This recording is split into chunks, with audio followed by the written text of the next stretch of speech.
ఈనాడు నృసింహ జయంతి, చాలా గొప్ప నైమిత్తిక తిథి. నరసింహస్వామి వారి అవతార విశేషం కేవలం రాక్షస సంహారం కాదు. రామచంద్రమూర్తి యొక్క అవతారం ధర్మాన్ని స్థాపించడం ఎలాగో అలాగే భక్తుడైనటువంటి వాడి మాట నిలబెట్టడం చాలా ప్రధానమైన ఉద్దేశ్యంగా మనకి కనపడుతుంది. భాగవతాన్ని ఆంధ్రీకరించినప్పుడు ఈ ప్రహ్లాదోపాఖ్యానాన్ని కూడా ఆంధ్రీకరించారు భాగవతాంతర్గతం కనుక. కశ్యప ప్రజాపతి యొక్క భార్యలలో దితి ఒకతే. ఆ దితి సంతానం హిరణ్యాక్ష హిరణ్యకశిపులు. చెప్పడానికి హిరణ్యాక్ష హిరణ్యకశిపులు అని చెప్తాం, కానీ హిరణ్యకశిపుడు పెద్దవాడు, హిరణ్యాక్షుడు చిన్నవాడు.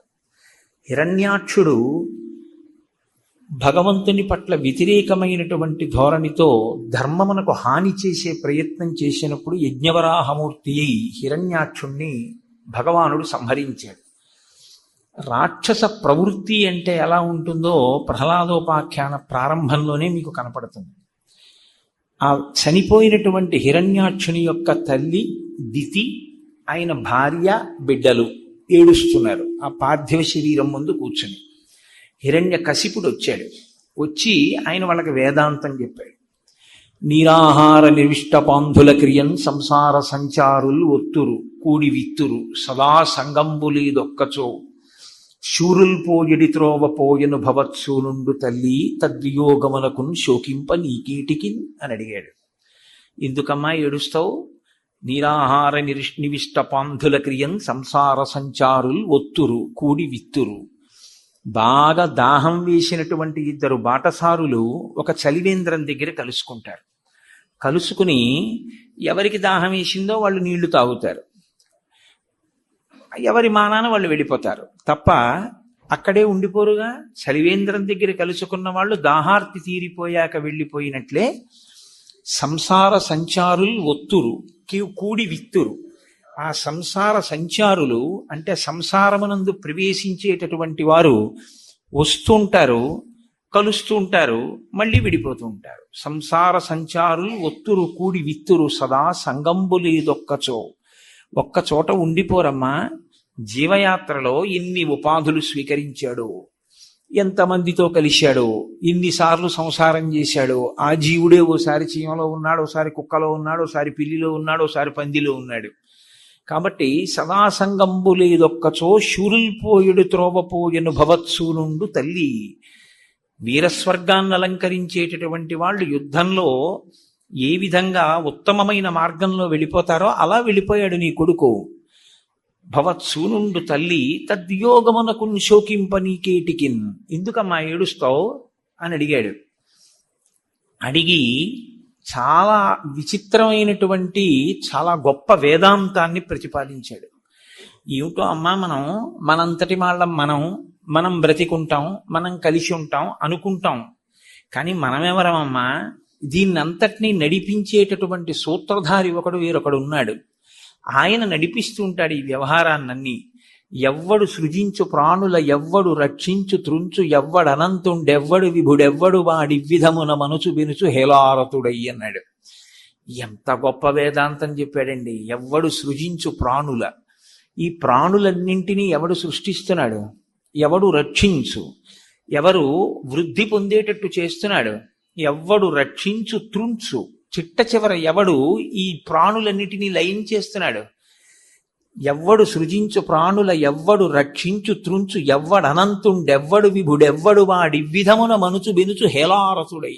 చాలా హేళగా ఆయన ఈ కార్యాన్నంతటినీ చేస్తూ ఉంటాడమ్మా. అందుకని మనం దానికోసం శోకించడం ఎందుకు తల్లి? నువ్వు పట్టించుకోకూడదు. అయినా ఈ సంసారం అనేటటువంటిది ఎటువంటిదో తెలుసా? మచ్చిక వీరికెల్ల బహుమాత్రము చోద్యము దేహి పుట్టుచున్ చచ్చుచునుండ చూచెదరు తా సావకమానుడు వారి భంగి ఈ చచ్చిన వానికెచ్చరిదెక్కడి చోద్యము ఎచ్చట నుండి పుట్టినచ్చటికి పోగుట నైజము ప్రణికోటికి. ఎంత గొప్ప వేదాంతం అండి నిజంగా. ఆ ఒక్క పద్యం చాలు. ఇది జీర్ణం అయ్యుంటే ఇంకోలా ఉండేది, కానీ నాలుక మించి మాత్రమే మాట్లాడతాడు. మచ్చిక వీరికెల్ల బహుమాత్రము చోద్యము దేహి పుట్టుచున్ చచ్చుచునుండ చూచెదరు. లోకంలో ప్రాణులు పుట్టడం చూస్తున్నారు, చచ్చిపోవడం చూస్తున్నారు, కానీ చచ్చిపోయిన వాడిని చూసి చావకుండా ఉన్నవాడు ఏడుస్తుంటాడమ్మా. తా చావకమానెడు వారి భంగి ఈ చచ్చిన వానికెచ్చెదరు. ఈ ఏడుస్తున్నవాడు చచ్చిపోడు, వాడు చచ్చిపోతాడు. తాను చచ్చిపోనట్టు అవతలవాడే చచ్చిపోయినట్టు ఏడుస్తారేంటమ్మా? తా చావక మానెడు వారి భంగి ఈ చచ్చిన వానికెచ్చెది. ఇదెక్కడి చోద్యము? ఎచ్చట నుండి పుట్టినచ్చటికి పోవుట నైజము ప్రాణికోటికిన్. ఎక్కడ నుంచి పుట్టడం అనే ప్రక్రియలో వచ్చాడో అక్కడికి మళ్ళీ వెళ్ళిపోద్దమ్మా వాడు. నేను ఉపన్యాసం చెప్పడానికి వచ్చాను, గుంటూరు ఉండిపోతానా? ఇంకొక 14 రోజులు వెళ్ళిపోం, కాకినాడ వెళ్ళిపోతాం. అలా ఎక్కడ నుండి వచ్చే నచ్చటికి పోవుట నైజము ప్రాణికోటికి. పుట్టినప్పుడు శరీరం తీసుకోవడం అనేటటువంటిది ఎక్కడ జరిగిందో అక్కడికే మళ్ళీ వెళ్ళిపోతాడమ్మా జీవుడు. ఆ పాటి దానికి ఏదో ఆయనే చచ్చిపోయినట్టు మనం చచ్చిపోమన్నట్లు ఏడుస్తారు ఎందుకమ్మా? అలా ఏడవకూడదన్నాడు. ఈ వేదాంతం విని వాళ్ళు ఉపశమనం పొందారు. వెళ్ళిపోయారు. సరే, ఆ హిరణ్యాక్షుని యొక్క శరీరానికి జరగవలసినటువంటి అంత్యేష్టి సంస్కారం జరిగిపోయింది. ఇప్పుడు తాను తన మంత్రుల్ని సేనాపతుల్ని పిలిచి అన్నాడు, ఆ శ్రీ మహావిష్ణువు ఉన్నాడే, ఆయన ఇలాగే దానవాంతకుడు, రాక్షసులందరినీ సంహరిస్తుంటాడు. కాబట్టి నేను విష్ణువు అనేటటువంటి వాడు లేకుండా చేస్తాను లోకంలో. విష్ణువు అనేటటువంటి వాడికి వేరే స్థానం ఏం లేదు. యజ్ఞం ఎక్కడుంటుందో, యాగం ఎక్కడుంటుందో, వేదం ఎక్కడుంటుందో, గోవులు ఎక్కడుంటాయో, బ్రాహ్మణులు ఎక్కడుంటారో, సనాతన ధర్మమును నమ్మడం అన్నది ఎక్కడుంటుందో అదే విష్ణువు యొక్క స్థానం. కాబట్టి వీటన్నింటినీ కూడా మీరు భంగపరచండి. ఎవరు వేదం చదువుకుంటుంటే ఆ వేదాన్ని నాశనం చేయండి, ఎవరైనా యజ్ఞం చేస్తే యజ్ఞ భంగం చెయ్యండి అన్నాడు. ఆ కింకరుల మూకలన్నీ కూడా లోకం మీద పడ్డాయి. తాను వెళ్ళి చతుర్ముఖ బ్రహ్మగారి గురించి తపస్సు చేశాడు. తల్లికి మరదలకి వేదాంతం చెప్పినప్పుడు శాశ్వతంగా ఉండిపోతుందా అమ్మా శరీరం?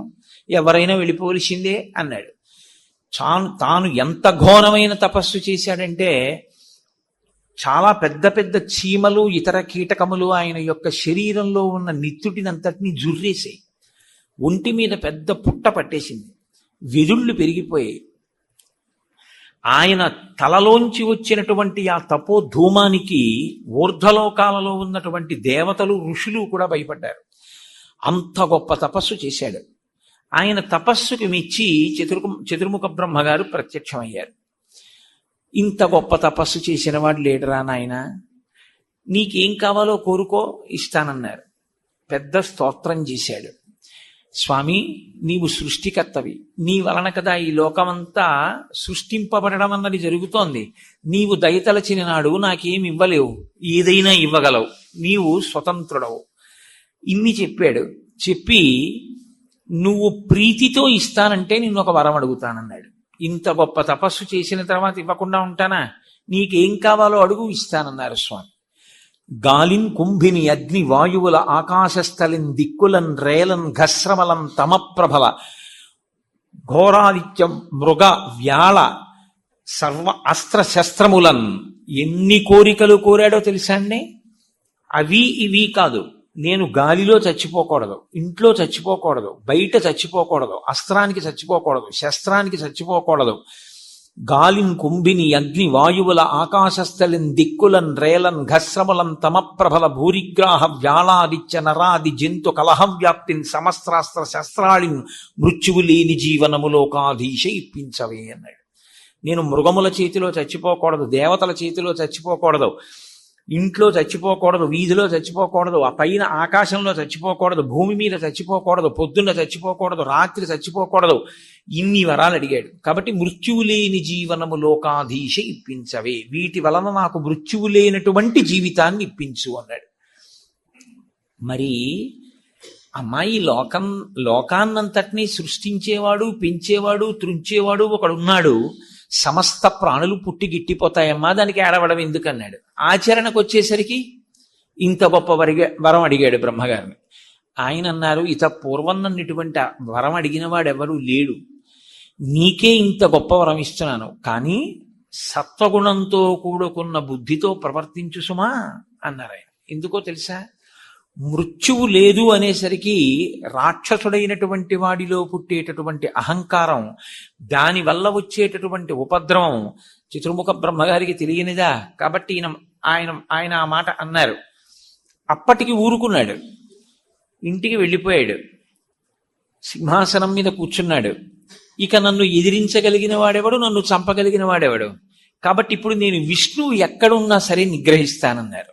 విష్ణువు ఎక్కడుంటారండి? విశ్వం విష్ణు, ఆయన విశ్వం రూపంలో అంతటా వ్యాపించి ఉంటాడు. విష్ణువు అంటే వ్యాపించి ఉండేవాడు. కాబట్టి ఆయన హిరణ్యకశిపునిలో కూడా ఉన్నాడు. లోపలికి వెళ్ళడం తప్ప బయట వెతకడం చేతనైనటువంటి వాడికి ఎక్కడని దొరుకుతాడు స్వామి? అంతర్ముఖ సమారాధ్య బహిర్ముఖ సుదుర్లభ. కాబట్టి ఇప్పుడు దేవలోకానికి వెళ్ళాడు, దేవలోకాన్ని ఆక్రమించాడు, యక్ష గంధర్వ కిన్నెర కింపురుషులందరినీ ఆక్రమించాడు. వీళ్ళందరి చేత ఊడిగం చేయిస్తున్నాడు, దిక్పాలకుల చేత సేవలు చేయిస్తున్నాడు, లోకాలన్నింటినీ ఎంత భయపెట్టాలో అంత భయపెడుతున్నాడు. హిరణ్యకశిపుడు తప్ప వేరు ఈశ్వరుడు లేడు అంటున్నాడు. ఈ మిగిలినటువంటి దేవతాగణములన్నీ కూడా హిరణ్యకశిపుని యొక్క ఉద్ధతికి భయపడిపోయాయి. మరీ ఇంత దారుణంగా పరిపాలన చేస్తున్నాడు, శాస్త్రాన్ని ఉల్లంఘిస్తున్నాడు, ధర్మం అన్న మాట లేకుండా చేస్తున్నాడు, యజ్ఞయాగాది క్రతువులు లేకుండా చేస్తున్నాడు, హిరణ్యకశిపుడు తప్ప ఈశ్వరుడు లేడంటున్నాడు.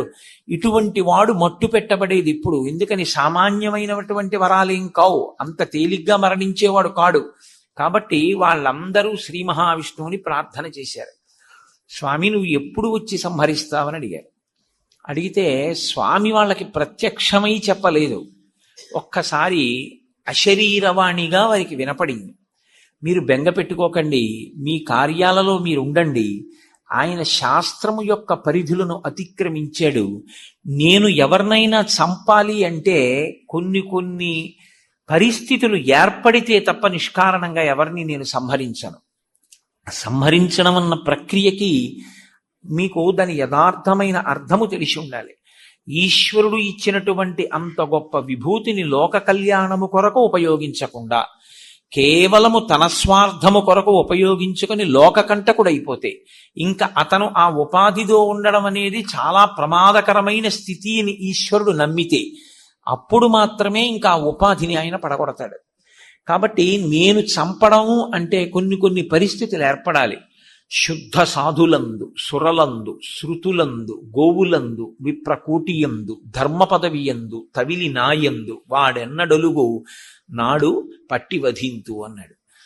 నేను చంపాలి అంటే అతను కొన్ని పనులు చెయ్యాలి. శుద్ధ సాధులందు, భగవంతుణ్ణి త్రికరణ శుద్ధిగా నమ్మినటువంటి మహాభక్తులైనటువంటి వారిని చెనకాలి, వారిని ఇబ్బంది పెట్టాలి.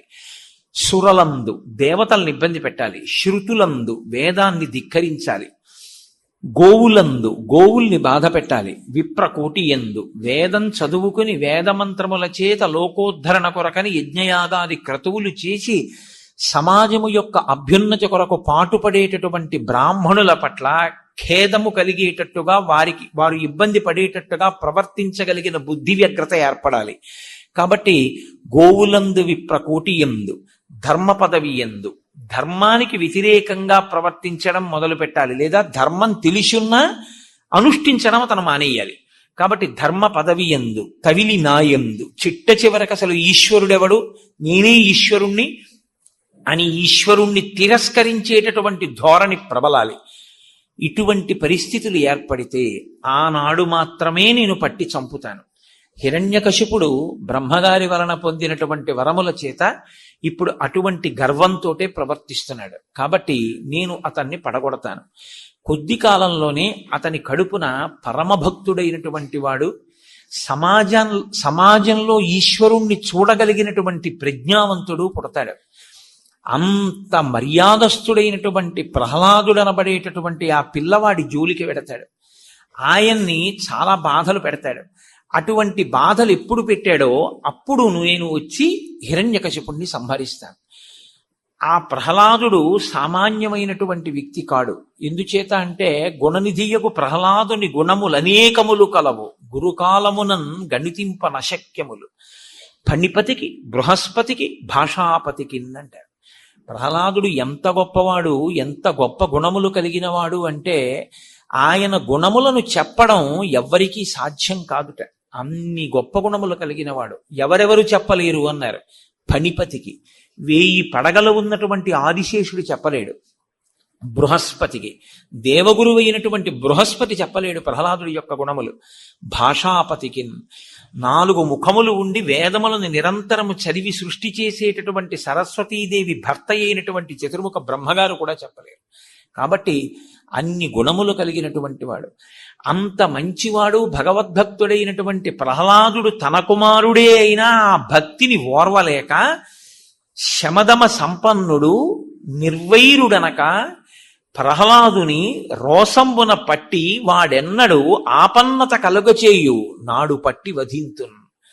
తన కడుపున పుట్టిన కొడుకైనా మనోనిగ్రహము ఇంద్రియ నిగ్రహము కలిగిన వాడైనా భగవత్ భక్తి తత్పరుడైనా తనని వ్యతిరేకించాడన్న కారణం చేత ప్రహ్లాదుణ్ణి పట్టుకుని ఎప్పుడు హింసిస్తాడో, ఒక భక్తుణ్ణి పట్టుకుని అన్ని బాధలు పెట్టడం ఎప్పుడు మొదలు పెడతాడో అప్పుడు నేను ఆయన్ని సంహరిస్తాను అని స్వామి ప్రతిజ్ఞ చేశారు.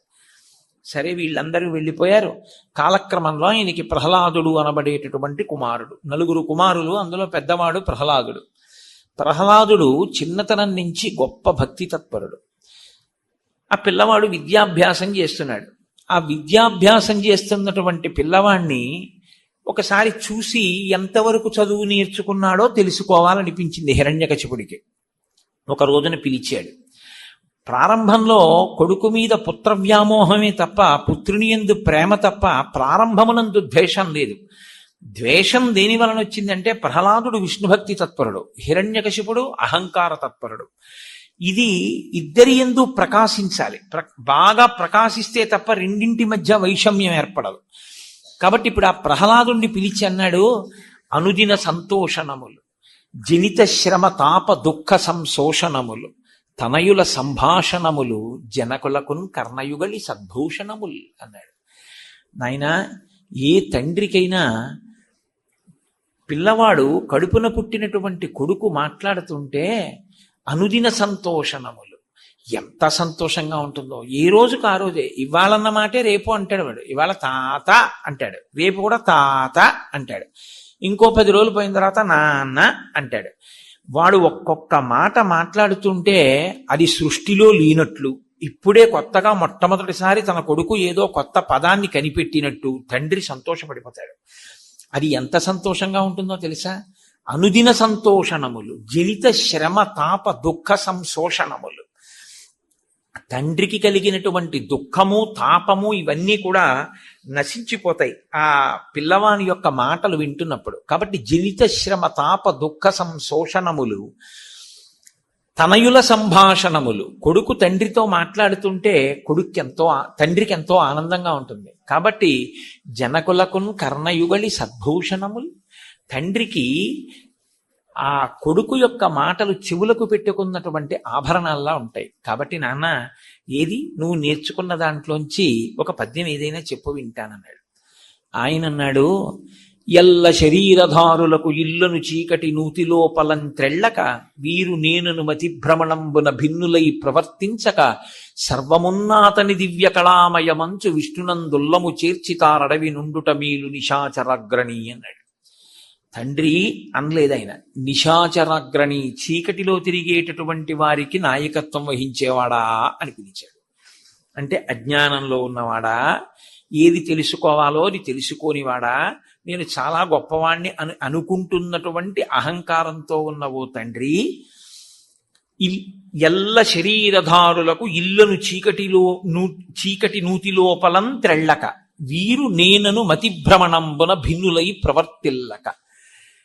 ఈ శరీరధారులు అంటే శరీరం పుచ్చుకున్నటువంటి జీవులందరూ కూడా ఇల్లు అంటే తన ఇల్లు, తన గృహం, తన సంసారం అనేటటువంటి ఒక చీకటి నూతిలో పడిపోయి ప్రతివాడు తమకి తాను నేను వాడు నేను వాడు అని 2 కింద విడదీసి అంతా ఒక్కటే పరబ్రహ్మమైన అంతర్బహిష్యత సర్వం వ్యాప్య నారాయణ స్థిత అయిన అది తెలుసుకోలేక, ఉన్నది ఒక్కటే పదార్థం అయితే ఆ పదార్థాన్ని గుర్తెరుగక 2 ఉన్నాయనుకుని ఎప్పుడు వేరు చేసి చూపించి అజ్ఞానంలో మగ్గిపోయేటటువంటి జీవులున్నారే, అటువంటి వారు ఇల్లుని చీకటి నూతిలోపలం త్రెళ్ళక, వీరు నేనును మతిభ్రమణంబున భిన్నులై ప్రవర్తిల్లక, సర్వమున్నాతని విష్ణు కళామయమంచు, దివ్య కళామయమంచు.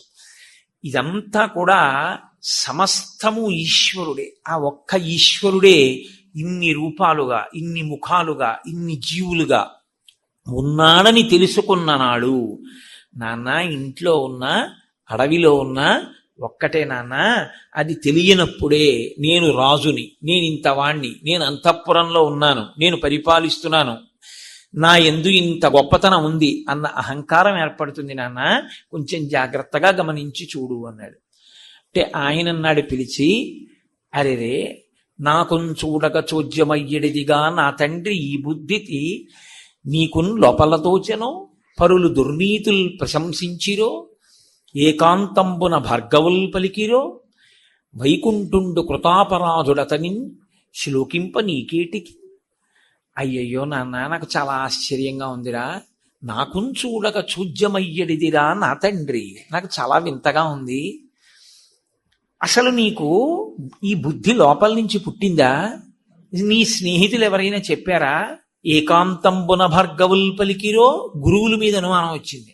నీకు గురువులు ఒక్కడిని కూర్చోపెట్టి ఇలాంటివి ఏమైనా నేర్పుతున్నారా విష్ణుభక్తిని?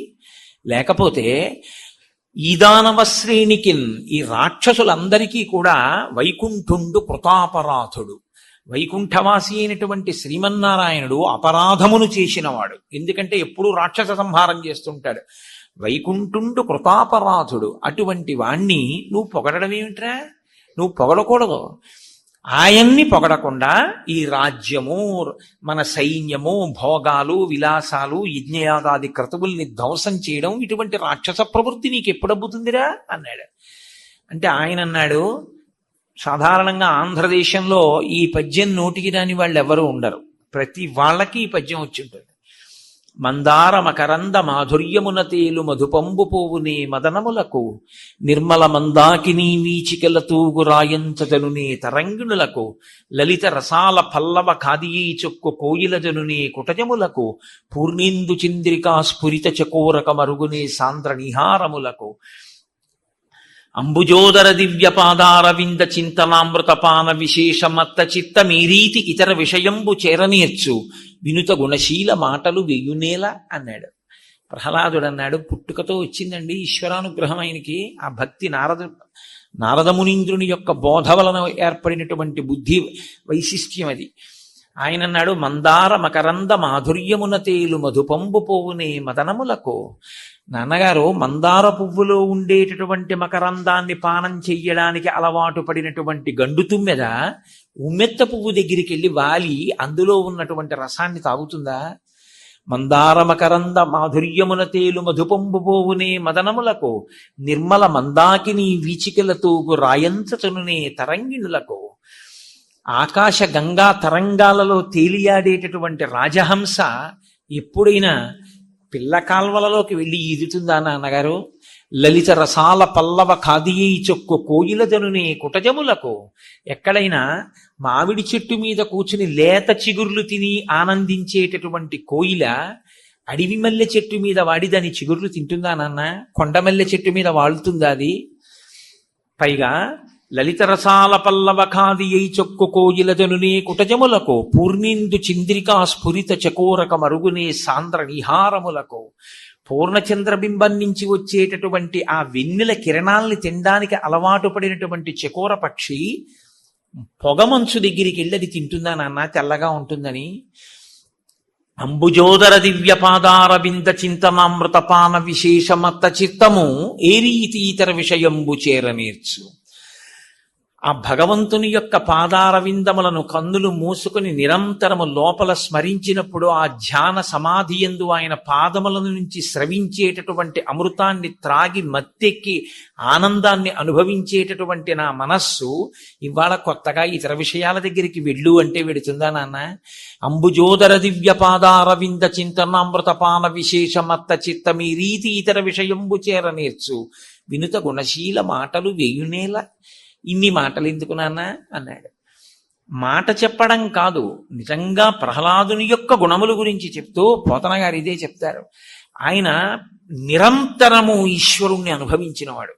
పానీయంబులు త్రావుచున్ కొడుచుచున్ భాషించుచున్ హాసలీలా నిద్రాదులు చేయుచున్ తిరుగుచున్ లక్షించుచున్ సంతత శ్రీనారాయణ పాద పద్మజుగళీ చింతామృతాస్వాద సంధానుండై మరచన్ సురారిసుతుడే తద్విశ్యమున్ భూవరా అంటారు.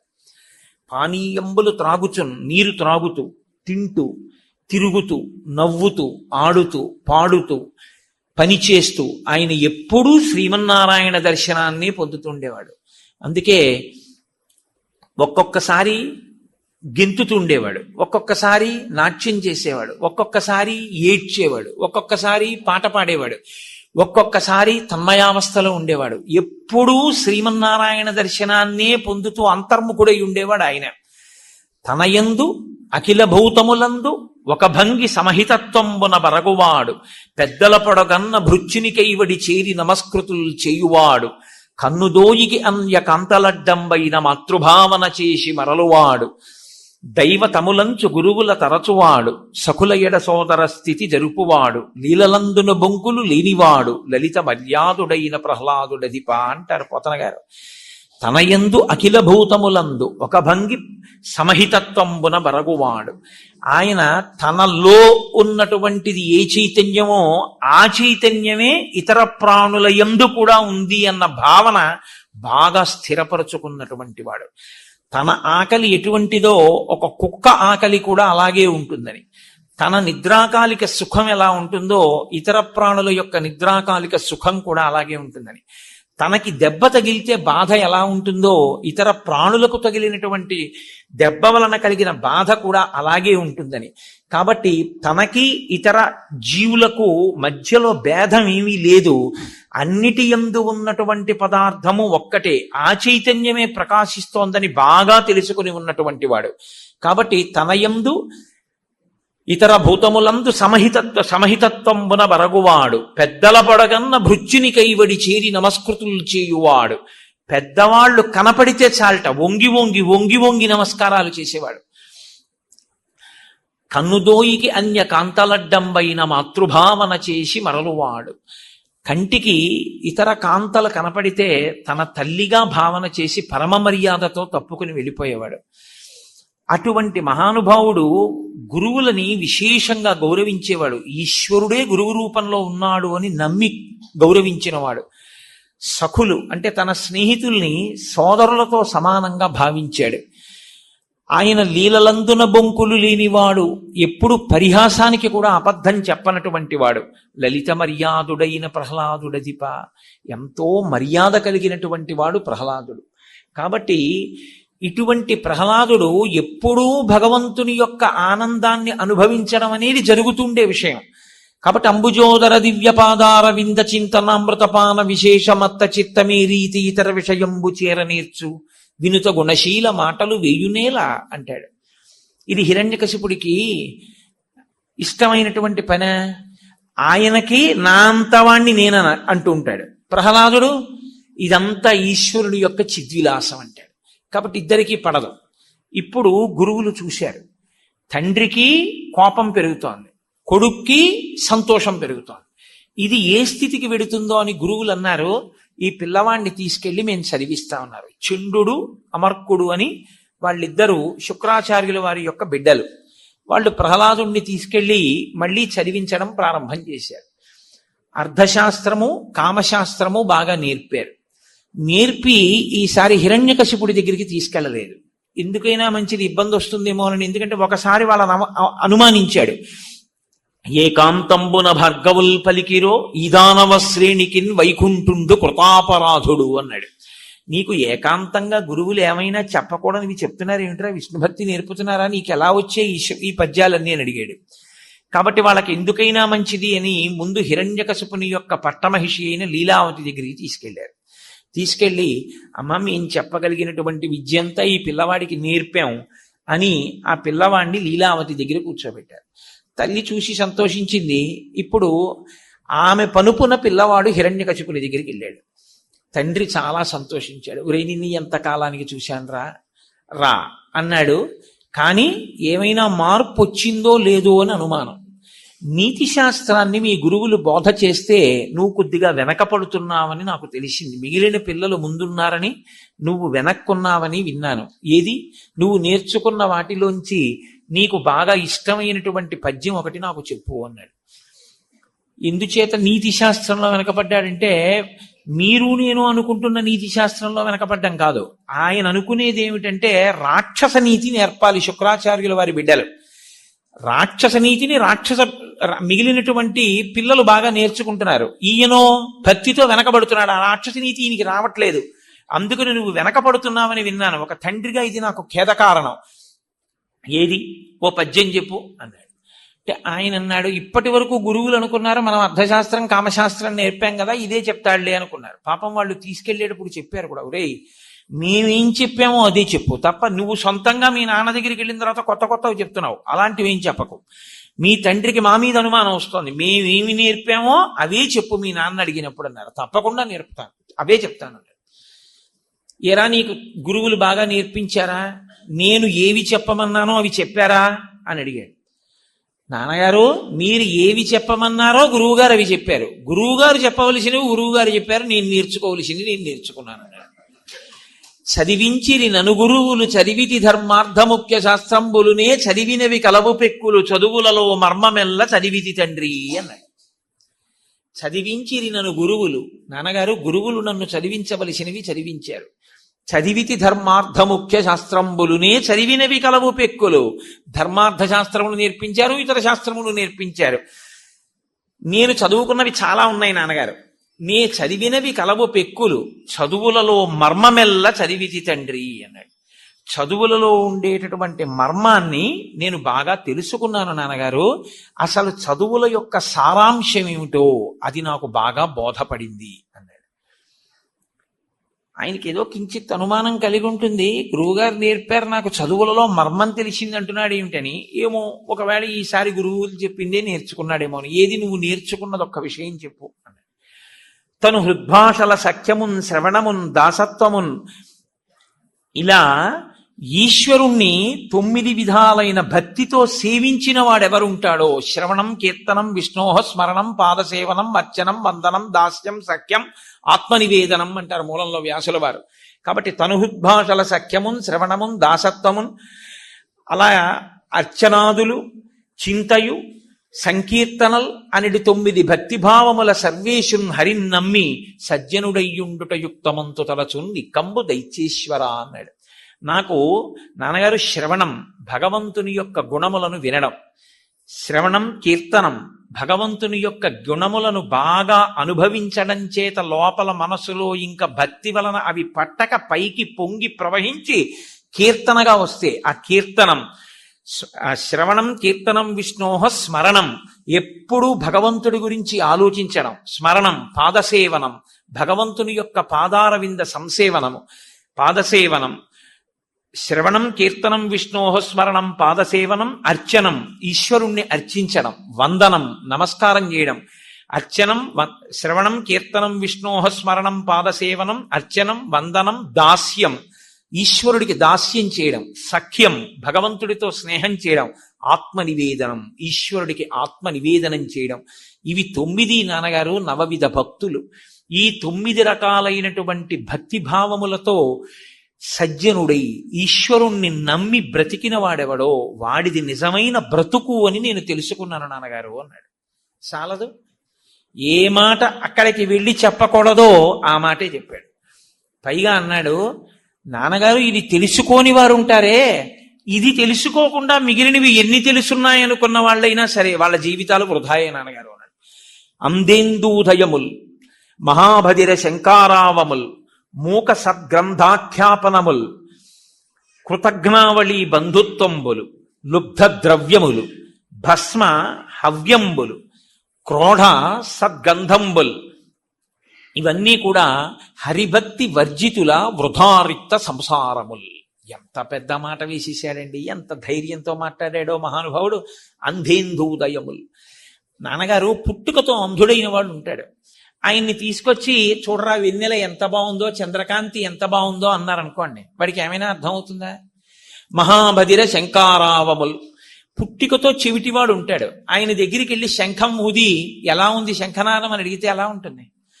మూక సద్గ్రంథాఖ్యాపనముల్, ఒక మూగివాడు మంచి గ్రంథాన్ని చదివాడు, వచ్చి ప్రవచనం చేయబోయ్ ఆ గ్రంథం గురించి చెప్పు అంటే పాపం పుట్టుక చేత మూగవాడు ఆయన ఏం మాట్లాడతాడు?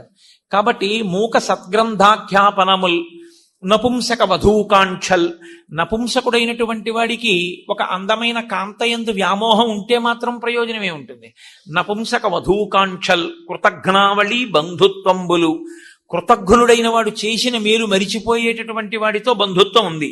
బంధుత్వం ఉంది కదా అని ఉపయోగం ఏమైనా ఉంటుందా? ఆయన ఏమైనా ప్రత్యుపకారం చేస్తాడా? ఆయన కృతజ్ఞుడు, నువ్వు చేసిన మేలు ఆయన మరిచిపోతాడు, ఆయన నీకు చేసే ఉపకారం ఏముంటుంది? కాబట్టి కృతజ్ఞావళి బంధుత్వంబులు లుబ్ధ ద్రవ్యములు, ఒక ఆయన దగ్గర చాలా డబ్బు ఉంది కానీ పరమలుబ్ధుడు, ఎవరికి ఏమీ పెట్టడు, ఆయన డబ్బు ఎందుకు పనికి వస్తుంది?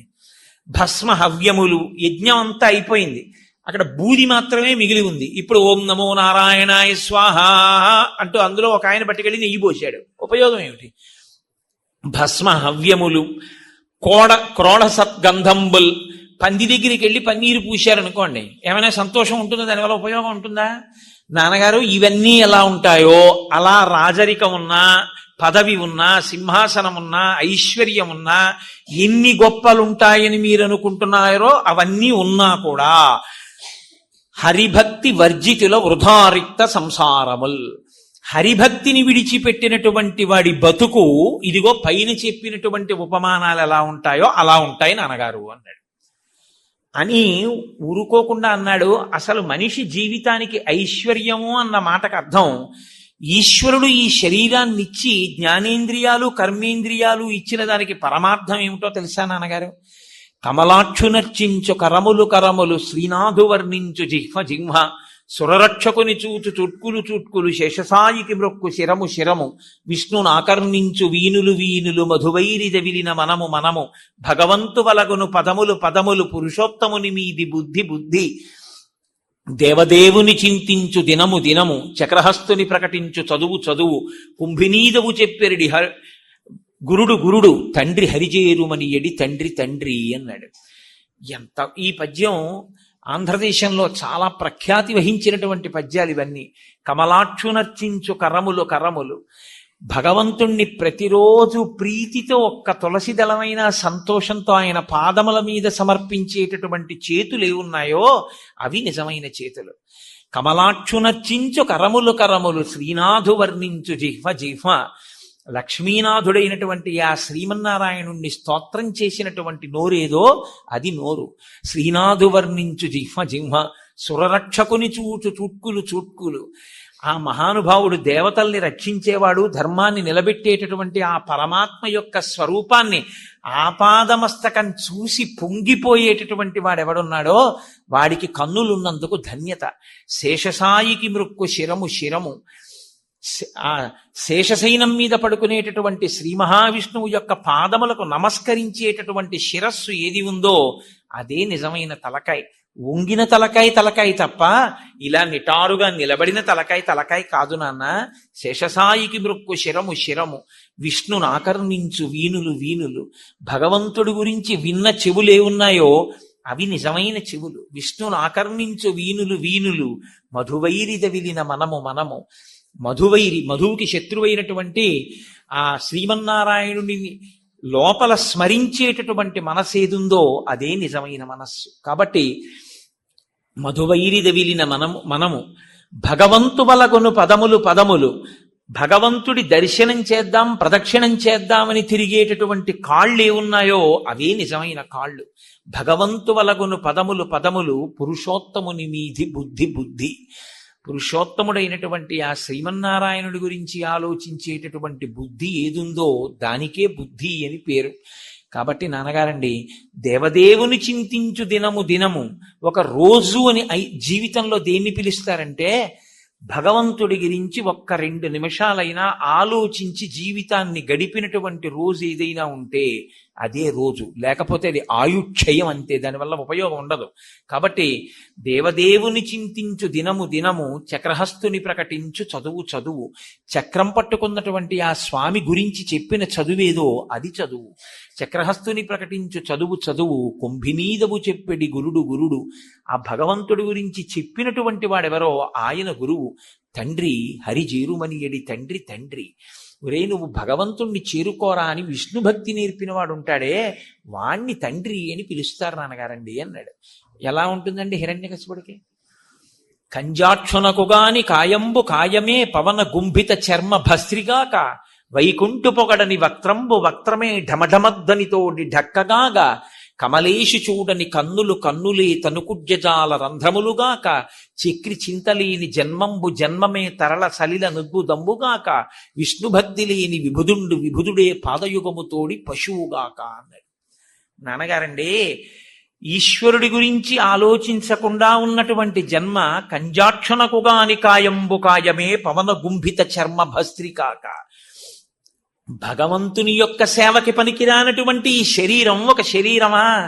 ఈ శరీరం 9 రంధ్రములతో కూడి వాయువులు నింపుకున్న తోలు తిత్తి. ఈశ్వరుడి సేవకి పనికిరానటువంటి ఈ చెయ్యి ఒక చెయ్య, ఒక పెద్ద దారు వికారం, ఒక కొయ్య తెడ్డెలా ఉంటుందో అటువంటిది. ఈశ్వరుణ్ణి చూడడానికి పనికిరాని కళ్ళు కళ్ళ, ఆ కళ్ళు గోడకి పెట్టుకున్నటువంటి కిటికీలు రెండూ సమానమే. నాన్నగారండి, భగవంతుని యొక్క దర్శనానికి ప్రదక్షిణానికి ఉపయోగపడనటువంటి కాళ్ళు కాళ్ళ, అవి పశువుకున్న కాళ్ళు. కాబట్టి ఈశ్వర భక్తి లేని జన్మెందుకు నాన్నగారు అన్నాడు. ఎక్కడ లేని కోపం వచ్చింది. ఈ పిల్లవాడు అధిక్షేపించి మాట్లాడుతున్నాడు, విష్ణు భక్తితో మాట్లాడుతున్నాడు, కాబట్టి ఇంకా ఇతన్ని క్షమించకూడదనుకున్నాడు. అని, ఒరే నీకు నేను ఎన్నో మాటలు చెప్పాను ఈ విష్ణు భక్తి గురించి మాట్లాడకూడదని, గురువులు నీకు నేర్పలేదు. గురువులు నేర్పకుండా నీ అంతట నీకు ఎలా వస్తున్నాయి ఈ విషయాలన్నీ? నీకెవరు చెప్తున్నారు? ఎవరి వలన ఇవన్నీ నీకు సుబోధకం అవుతున్నాయి? నాకు చెప్పు అన్నాడు. అంటే ప్రహ్లాదుడు అన్నాడు, నాన్నగారు ఇవన్నీ ఒకరు చెప్తే వచ్చేవి కావు. అత్సపు చీకటంబడి గృహవ్రతులై గృహప్రవిష్టులై చచ్చుతు పుట్టుచున్మరల చెర్విత చెర్వినులైన వారికింజెచ్చర పుట్టునే పరులు చెప్పిననైన నిజెచ్చనైన కానలకు ఏగిననైన హరిభక్తి ప్రబోధములు. నాన్నగారు, అత్సపు చీకటింబడి, సంసారం అనేటటువంటి చీకట్లో పడిపోయి తెలుసుకోవలసిన వస్తువుని తెలుసుకోకుండా అంధకారంలో బతికేటటువంటి వాడికి అత్సపు చీకటింబడి గృహవ్రతులై, ఎప్పుడూ సంసారం గురించి మాత్రమే ఆలోచించేటటువంటి వాళ్ళకి గృహవ్రతులై, ఇటువంటి వాళ్ళ దగ్గరికి వచ్చి నిజంగా ఇంకోళ్ళు భగవంతుడి గురించి చెప్పినా వాడంతట వాడికి ఈశ్వరుడి గురించి ఆలోచిద్దామన్న బుద్ధి కలగకపోతే, అటువంటి వాడికి ఇతరులు వచ్చి చెప్పిన వాడి తలకెక్కుతుందా? నిజేచ్ఛనైనా వాడంతటి వాడికి మనసులో తోస్తుందా? పరులు బోధించిననైనా నిజేచ్ఛనైనా కానలకు ఏగిననైనా వాడి అడవికి వెళ్ళిపోతే మాత్రం వాడికి తెలుస్తుందా? వాడికి తెలియదు నాన్నగారు. వాడు అలా పుడుతుంటాడు, చస్తుంటాడు, పుడుతుంటాడు, చస్తుంటాడు. ఈ శరీరమే నేను అనుకుంటుంటాడు. పునరపి జననం పునరపి మరణం పునరపి జనని జఠరే చయనం ఇహ సంసారే బహుదుస్తారే కృపయాపారే పాహి మురారే. కాబట్టి నాన్నగారు, అత్సపు చీకటింబడి గృహవ్రతులై విషయ ప్రవిష్టులై చచ్చుచు పుట్టుచున్మరల చెర్విత చెర్విణులైన వారికి జెచ్చెర పుట్టునే ఇతరులు చెప్పిననైన నిజేచ్ఛనైన కానలకు ఏగిననైన హరిప్రబోధముల్. అటువంటి వాళ్ళకి చీకట్లో పడి పుట్టి చచ్చి ఇదే నేననుకుని శరీరం వంక చూసి వ్యామోహంతో సంసారంలో బతికి ఆఖరికి శరీరాలు విడిచిపెట్టి మళ్ళీ పుచ్చుకోవడానికి అలవాటు పడిపోయినటువంటి జీవులకి ఒకరు చెప్తే మాత్రం వస్తుందా నాన్న? నా అంతవాణ్ణి నేనంటాడు కానీ అర్థం అవుతుందా? ఏమిటి పిచ్చి నాన్న, చెప్తే వస్తుంది అనుకుంటున్నావా? ఈశ్వరానుగ్రహం ఉంటే, తెలుసుకోవాలన్న జిజ్ఞాస ఉంటే ఇలాంటివి తెలుస్తాయి నాన్న అన్నాడు. ఇది ఎవరి మీదకి వెళ్ళి పడింది ఈ పిడుగు? ఎక్కడ లేని క్రోధం వచ్చింది హిరణ్యకశిపుడికి. ఈ పిల్లవాడు చెప్పిన మాట వింటలేదు కాబట్టి ఈ పిల్లవాడిని వెంటనే సంహరించండి అన్నాడు. కడుపున పుట్టినటువంటి కొడుకుని సంహరించమని ఎవరనరు, కానీ విష్ణు భక్తి కలిగినటువంటి పిల్లవాణ్ణి సహించలేక ఈ పిల్లవాణ్ణి చంపేయండి అన్నాడు. తను చావకుండా వరాలు కోరుకున్నాడు, ఇప్పుడు ఈ పిల్లవాణ్ణి చంపేయమన్నాడు. ఆ పిల్లవాడిని తీసుకెళ్లారు రాక్షసులు, శూలాలతో పొడుస్తున్నారు. కంచికామకోటి పీఠాధిపతులు చంద్రశేఖర పరమాచార్య స్వామి వారు సన్యాసం స్వీకరించగానే ఆయనకి పాఠాలు నేర్పడం కోసమని దూరంగా ఒక పల్లెటూరు తీసుకెళ్లి అక్కడ కూర్చోపెట్టి గురువులు ఆయనకి పాఠం చెప్పారు. ఎందుకంటే ఆయన 13వ ఏటే సన్యాసం తీసుకోవాల్సి వచ్చింది అనుకోని పరిస్థితుల్లో. అప్పటికి ఆయనకి ఏమీ రాదు పాపం, ఆయనే చెప్పుకున్నారు. అందుకని గురువులు అక్కడికి తీసుకెళ్లి కూర్చోపెట్టి నేర్పడం మొదలుపెట్టారు. ఆయన మొట్టమొదట భాగవతం విన్నప్పుడు ఆయన చెప్పుకున్నారు, నాకన్నిటికన్నా నా జీవితంలో నన్ను కదిపేసినటువంటి పద్యం ఇదే అని చెప్పుకున్నారు భాగవతంలో. తన్ను నిశాచరుల్ పొడువ దైత్యకుమారుడు మాటిమాటికో పన్నగశాయి, ఓ ధనుజభంజన, ఓ జగదీశ, ఓ సర్వాపన్న శరణ్య, అంచు నుతిగించు కాని తా కన్నుల నీరుతాడు భయకంప సమేతుడు కాడు భూవరా. దయతో చూశాట రాక్షసుల వంక. పాపం వాళ్ళకేం తెలియదు, పిచ్చివాళ్ళు ఇలా ప్రవర్తిస్తున్నారు అనుకున్నట్టు. తనని చంపుదామనుకున్న వాళ్ళ మీద కూడా దయ చూపించినటువంటి ఆ ప్రహ్లాదుని యొక్క గుణములకు నేను ముగ్ధుణ్ణయ్యాను గురువులు చెప్తుంటే అన్నారు పరమాచార్య స్వామి. కాబట్టి తన్ను నిశాచరుల్ పొడువ తీసుకొచ్చి శూలాలతో పొడుస్తున్నారు, గదలతో ప్రహారం చేస్తున్నారు, కత్తులతో నరుకుతున్నారు పిల్లాన్ని, విషాన్నం పెడుతున్నారు, పావులతో కరిపిస్తున్నారు, ఏనుగులతో తొక్కిస్తున్నారు, అగ్నిహోత్రంలో తోస్తున్నారు, ఆభిచారిక హోమాలు ప్రయోగిస్తున్నారు, కొండ శిఖరాల మించి కిందకి దొల్లించేస్తున్నారు, ఇనప ముళ్ళ మధ్యలో పడుకోపెట్టి వాటితో నొక్కుతున్నారు, నవరంధ్రములను మూసేసి ఊపిరాడకుండా చేస్తున్నారు, అన్నం పెట్టడం మానేశారు, చీకటి కొట్లో పారేశారు, మంచినీళ్ళు ఇవ్వడం మానేశారు, కొరడాలతో కొట్టారు.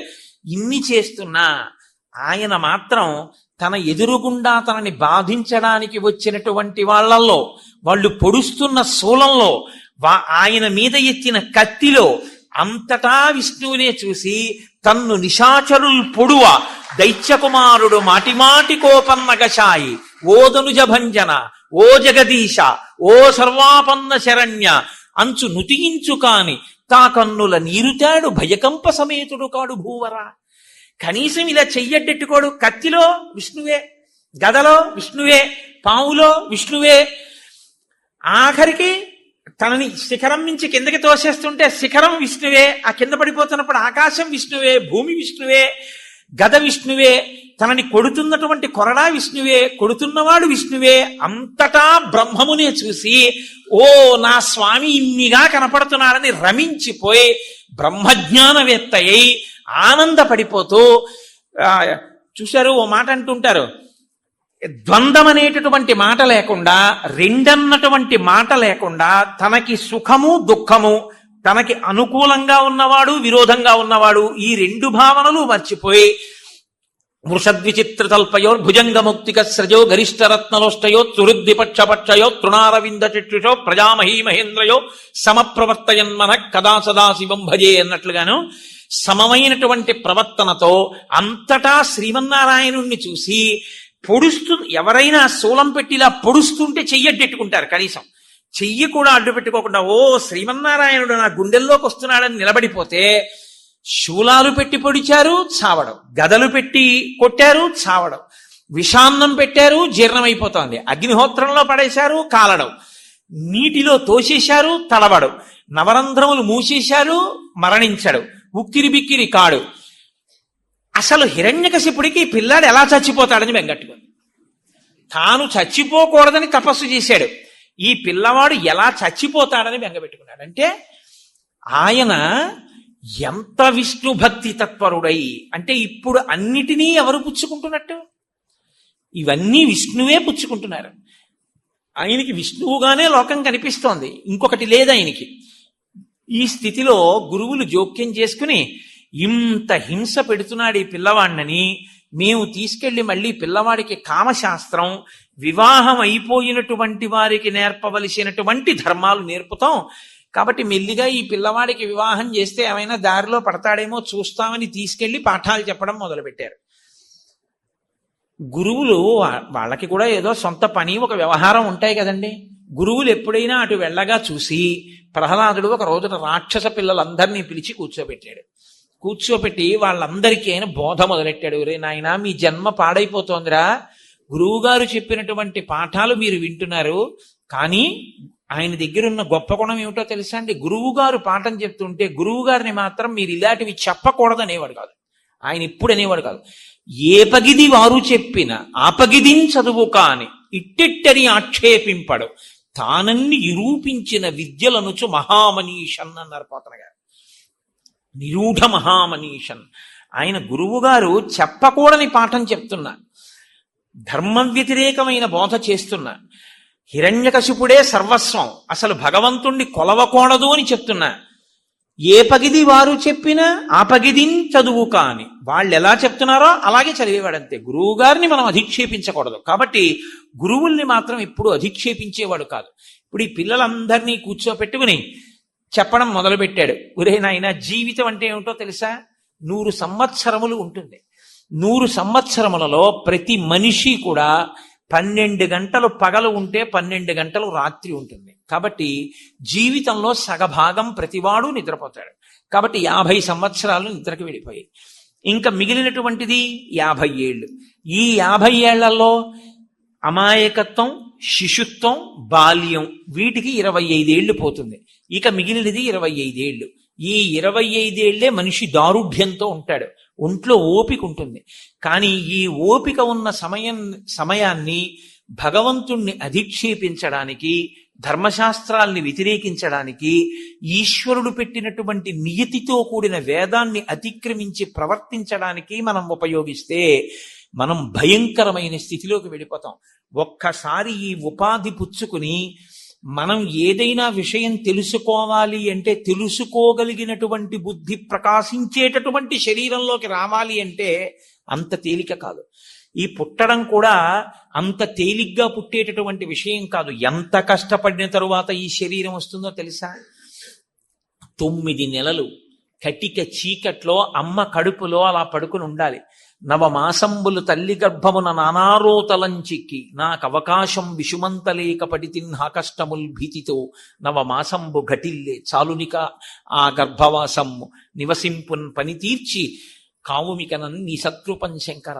ఈశ్వర, చీకటి, తల పైకి తల కిందకి, కాళ్ళు పైకి, అక్కడే మలమూత్ర విసర్జనం, నాభిగొట్టంలోంచి అమ్మ తిన్నదే లోపలికి వెళ్ళడం, లోపల పడిశం పట్టడం, దగ్గు రావడం, అతిసారం రావడం, ఆ మలమూత్రముల్లోంచి పుట్టినటువంటి క్రిములు కురికేస్తూ ఉండడం. ఇన్ని బాధలు పడ్డాము. ఇన్ని బాధలు పడి లోపల శరీరం పెరిగిపోతే అమ్మ కడుపు ఇరుగ్గా ఉండి అటు ఇటు కదలడానికి చోటు లేక ఒళ్ళు తిమ్మిర్లెక్కిపోతే కళ్ళు తెరిచి చూద్దామంటే గాఢాంధకారం. అటువంటప్పుడు ఈశ్వరుణ్ణి ప్రార్థన చేస్తే మహానుభావుడు ప్రసూతి వాయువై బయటికి తోసేశాడు. ఈ ఒక్కసారి శరీరం ఇవ్వవయ్యా, దీంతో నిన్ను సేవించి నిన్ను చేరుకుంటానంటే బయటికి వచ్చాడు. మలమూత్రంబులతో మహాభయముతో మాతృస్తనాపేక్షతో చలమూర్ఖత్వముతో సదాభ్రమతతో చాంచల్య చిత్తంబుతో బరువైనట్టి కపజ్వర గ్రహ మహాబాల్యామయ శ్రేణితో కలనైనంచ తమ చింతలేక చెడితిన్ కామ్యార్థినై శంకర.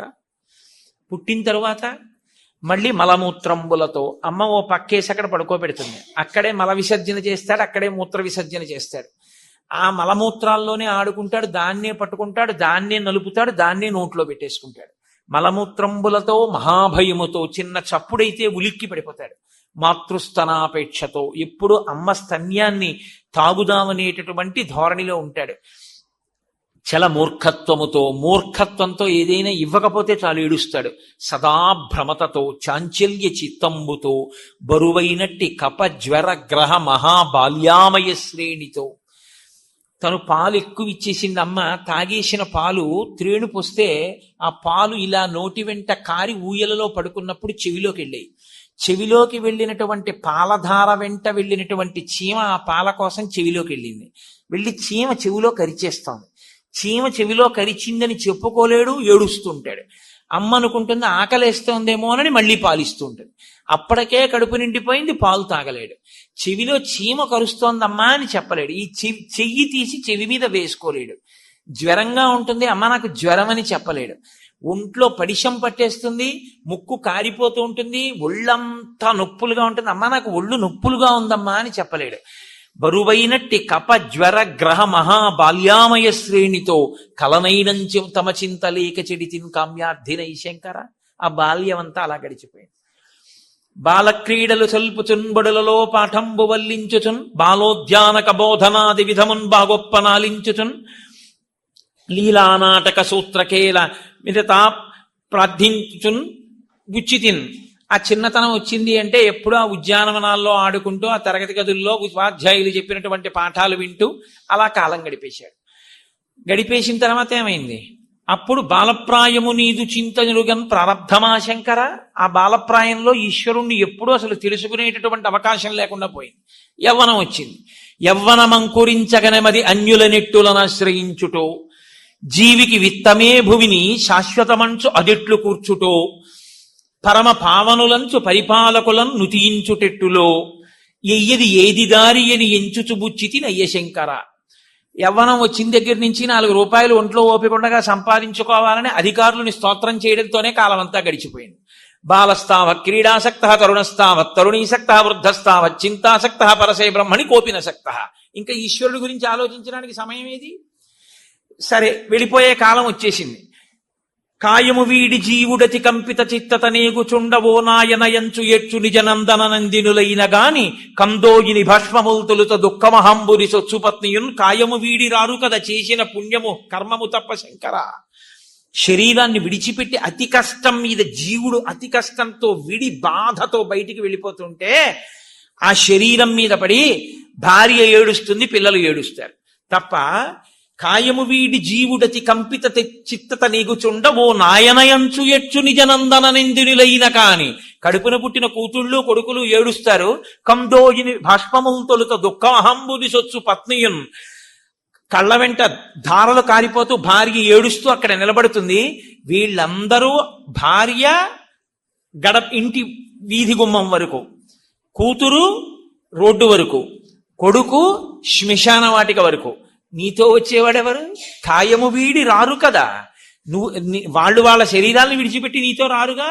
చేసిన కర్మము పుణ్యము తప్ప శంకర. నువ్వు చేసుకున్న పాపపుణ్యాలేవో అవేగా నీతో వచ్చేవి. కాబట్టి సమయం అయిపోతోందిగా, 100 ఏళ్లేగా. 100 ఏళ్లలో చాలా కాలం అయిపోయిందిగా, వృధా అయిపోయిందిగా. మరి ఇంకా ఏముంటుందని మీరు ఇలాగా కాలాన్ని గడిపేస్తున్నారా? బంగారపు రజను మట్టిలోనే దొరుకుతుంది, గనిలో. స్వర్ణకారుడు బాగా తప్పం చేసి మట్టిని వేడి చేసి బంగారాన్ని పుచ్చుకుంటాడు. అలా మీరు బాగా శాస్త్రాన్ని మధించి చేరుకోవలసినటువంటి ఈశ్వరుణ్ణి చేరుకునే ప్రయత్నం చెయ్యాలిగా. మీరు చేసేటటువంటి కర్మల వలన అర్థం వస్తుంది, కామము తీరుతుంది. కానీ మోక్షము రావాలి అంటే జ్ఞానం ఒక్కటే సాధనం. ఆ జ్ఞానము కలగాలి అంటే శాస్త్రాన్ని అధ్యయనం చెయ్యవలసి ఉంటుందిగా. మనకి గురువుగారు నేర్పుతున్నటువంటి శాస్త్రం మనకి మోక్షాన్ని అందించగలిగినటువంటి శాస్త్రం కాదు కదా. కాబట్టి మీరు ఇప్పటికైనా ఈశ్వరుడు గురించి తెలుసుకునేటటువంటి ప్రయత్నం చెయ్యండి. ఆ భగవంతుడే 5 కర్మేంద్రియాలు, 5 జ్ఞానేంద్రియాలు, 5 తన్మాత్రలో ఇన్ని వికారములతో కూడిన సంఘాతంగా ఈ శరీరాన్ని తయారు చేశాడు.